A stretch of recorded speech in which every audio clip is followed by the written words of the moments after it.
This is actually being called for. The eco-fascists call for prison cities. This is a real story that has hit the news. January 6th.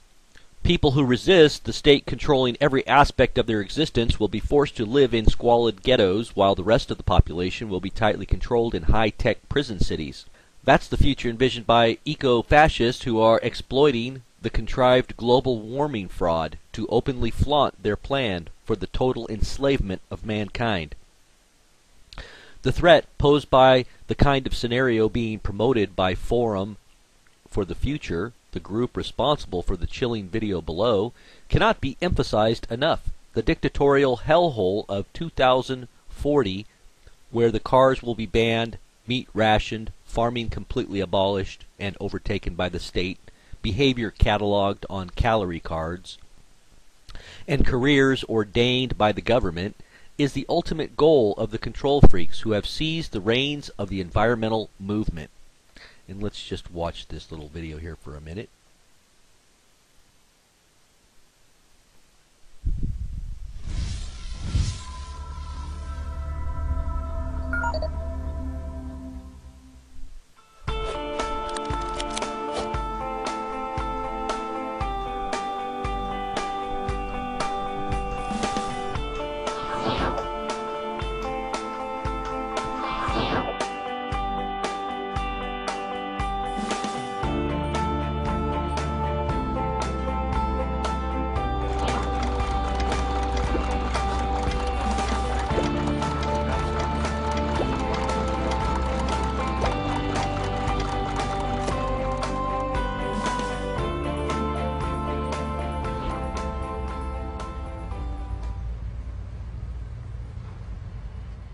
Oh, hi.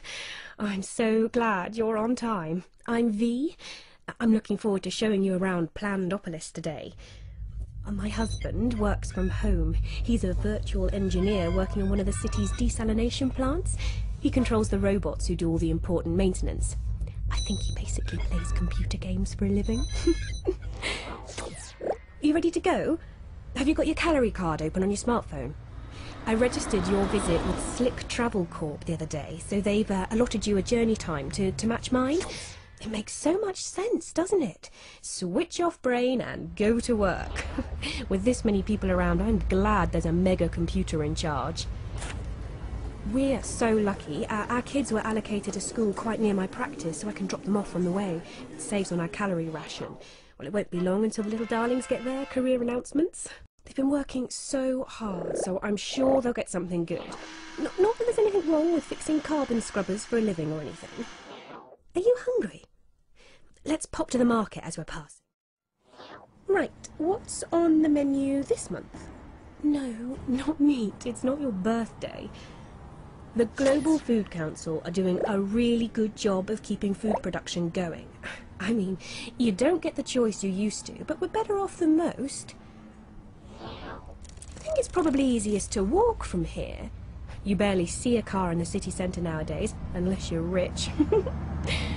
Well, the state knows they just aren't practical anymore. We're all trying to meet our global carbon deal. Electric bikes are so much better for getting around our neighbourhood. And why waste valuable space on car parks when you can use them to grow food? I don't care what you say, Alex. They don't deserve to live in that ghetto. They are completely disconnected.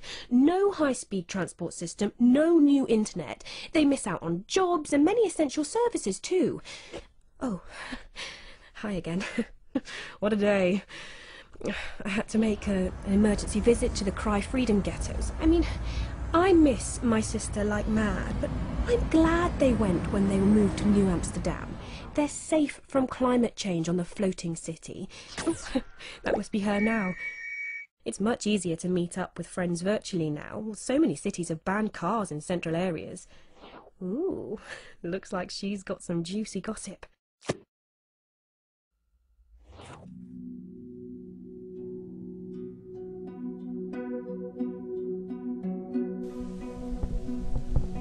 Well, that was kind of creepy. Nearly every aspect of the policies undertaken by the global dictatorship that runs the Plandopolis depicted in the video are lifted wholesale from historical tyrannies, the state completely taking over the means of food production and farming. This is a throwback of the Soviet system of collectivized farming, where Stalin organized land and labor into large-scale collective farms.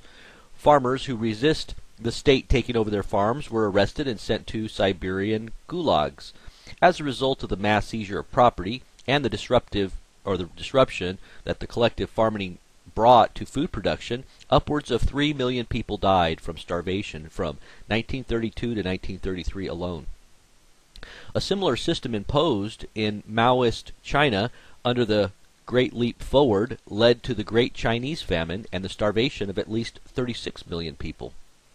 The incarceration of resistors to green fascism inside squalid ghettos and their subsequent separation from family members is a frightening throwback to the Nazi-run Warsaw Ghetto and other concentration camps and prisons within cities that housed Jews and political dissidents during World War II. The restriction or even outlawing of meat, something already being vehemently pushed by eco-fascists, to the point where a hamburger becomes a rare delicacy to be enjoyed on special occasions, and only if you can afford it. As my wife, who is Chinese, will attest, up until the late 1980s, before China started to lift itself out of poverty, meat was a rare treat that was sparsely available and highly restricted. Again, the Plandopolis is nothing less than a fusion of communist and fascist control measures inflicted upon the population to keep them poor, starving, and weak. The people who produced this video, funded by monolithic elitist banks and corporations like Royal Dutch Shell and Bank of America, as well as the British government, know very well that every aspect of their Plandopolis is lifted directly from the aberrant and brutal dictatorships of history. They are openly flaunting the neo-fascist ideology behind the Green Movement. Of course, as is made clear in the video, none of these regulations or controls will apply to any of the elitists imposing them on the rest of us. Do you think Al Gore and his multiple ocean-side mansions with heated swimming pools will? They will still be able to roll around in SUVs and fly private jets while quaffing the finest filet steak and belching tons of CO2 as they lecture the rest of humanity about their carbon footprint. Think Prince Charles and his insistence that the proles not be allowed to take baths as he lounges in the luxuriant splendor of royal palaces? They are also engaged in a ploy to shift the parameters of the Overton window, which is defined as a range of policies considered to be politically acceptable in the current climate of public opinion. Well, this is just a brief rundown on something that you might want to be checking out. This is just terrible. You guys have to check this out, this article. I'll put it at the bottom of the page, and God bless.